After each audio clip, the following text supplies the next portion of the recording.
talked a bit about expireds and, why that's a good place to start. For those folks that might be listening that really don't have any experience with that, can you walk through the process? Yeah, and it's a little different in every market, Okay. right? How many there are, how few there are. There's always more in the high end though. Mm-hmm. And the reason for that is because sellers in the high end, of course, their property is special and unique.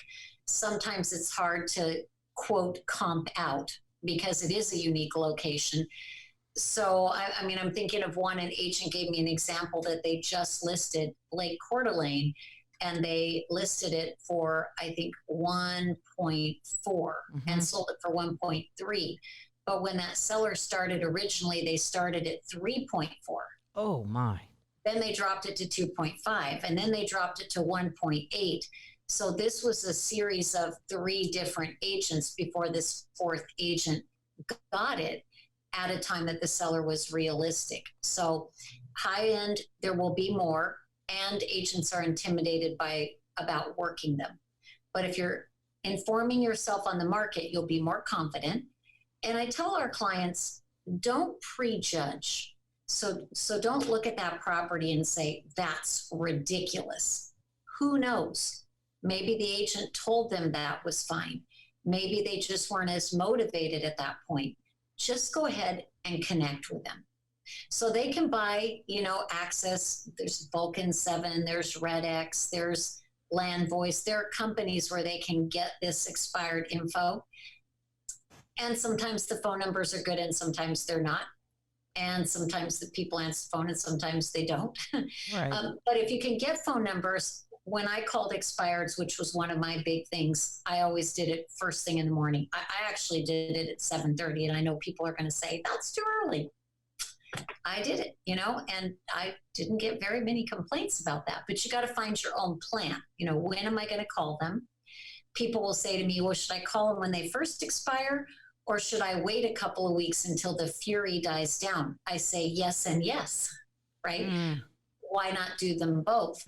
And what many clients do, in fact, Don and I, we're kind of addicted again to watching that whole Sopranos series. There you go. Been years. And they're in that beautiful area in New Jersey. And actually I had a client that worked there for years, and their expired process was rather simple. Pulled them up on their MLS at home while they were having their coffee in the morning, took their expired packages on their way to work, knocked on the doors. Because it was right in their little market. And if the people were not at home, they left the package. But then they would stop by again at lunch. They would stop by again at the end of the day. Still didn't reach them. They'd stop by on Saturday. They'd stop by on Sunday afternoon. So they made 5 attempts. And again, they're not traveling all across town. It was in a square of about 2,000 or 3,000 houses. So it was rather easy to do. And they would typically take 1 to 3 a month, but their price point even then was well over $1 million.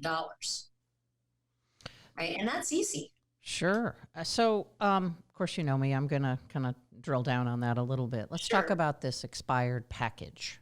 Mm-hmm. What do you recommend goes in that? I mean, what you're talking about sounds really fantastic, right? Because someone is in a state of mind where they want to sell their home. Right. And now what is going to resonate with them in this expired package? Yeah, that's interesting because it depends. Like if you're here in Newport Beach, you might get 50 packages delivered to your door today if you expired, right? If you're in Oklahoma, you might not get any. Mm-hmm. So it just depends a little bit on how competitive the market is. They're all a bit different. But if you think about it from the standpoint of what does the prospect want? Because we don't usually approach it that way. We approach it as what do we want to tell them? Mm-hmm. And if you think about walking a mile in their shoes, how come no one loved my house? I feel so rejected. What's wrong with it? How am I going to fix this? Should I try this again? And that's why for our coaching clients, we actually put together a booklet, an educational resource, why your home didn't sell and what can be done about it. And in that educational resource, it doesn't pitch the agent. Instead, it talks about, how often it's a function of marketing or targeting the wrong buyers or timing in the market. And it does address price, but while it can be price, it's not only price. So it's like a helpful booklet that's not a pitch piece. Now, if they want to make their own, my advice would be, if you're writing a booklet like that, you got to be careful, because your tendency is going to want to be, well, I want to put my awards in there, and I want to put my and how I know, just educate and inform them. And then the cover letter could be your track record, the success you've had in the past, and how even if they're not ready to list, you'd like to see them to maybe keep it in a quiet sale inventory. Or, if I find a buyer and I call you, we just want to get in the door. That's the main thing. We want to get in the door and get into that conversation. And so in this, it sounds like what you're really recommending is that the package is customized, that you do some research, you look at the house. No, not in the cover letter. That'd be great if you could, if you only had a few, right? Or if you had certain things you really wanted to target, but more about having something that is a go-to that you could deliver to them that they'd be interested in reading. Right. Right. And then a cover letter, which is really track record and credentials. Okay. Now, people might be saying, but what if I don't have track record or credentials in that market? Lean on the track record of your company. Oh, that's great. The company's ranking, and nothing is going to be magical as much as your conversation with the people live. Getting into that door if you can. That's excellent. And just trying, right? I mean, just don't talk about it, do it. So 50 in Huntington Beach, or where you said Newport Beach, or people can have 50. Wow. Right. But very few agents will actually knock on that door and try to talk to the person. They'll mail it, they'll FedEx it, they'll have a courier drop it off. And yet the agents will actually knock on the door and then, just like Margie, go back in the evening, go back on a Saturday, go back on a Sunday. No, they're not leaving a new package every time. Right. They're just going back until they catch those people and talk to them eye to eye. Yeah, and that the idea of getting in front of them really does give you the opportunity as the agent to prove, right? The proof point, the demonstratable market, expertise. Isn't that what you're after? Well, and I know what people are saying is, well, what do I say? What do I do when I get there?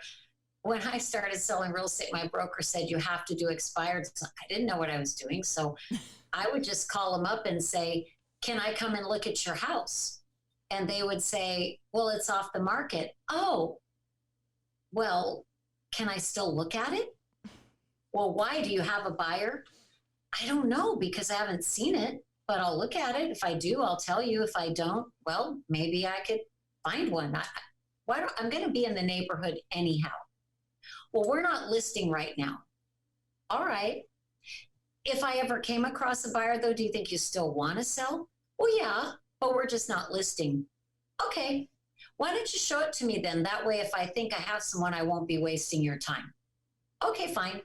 And they'd let me in, and I'd look at it and I'd go, it's a really good house. I don't have a buyer right now for you, because I'm not going to lie about it to them. Right. I don't have a buyer right now for you, but I'll tell you what, I can get this thing sold. Are you guys willing to sit down and talk to me? Let's talk about it. And that was the fancy script I used.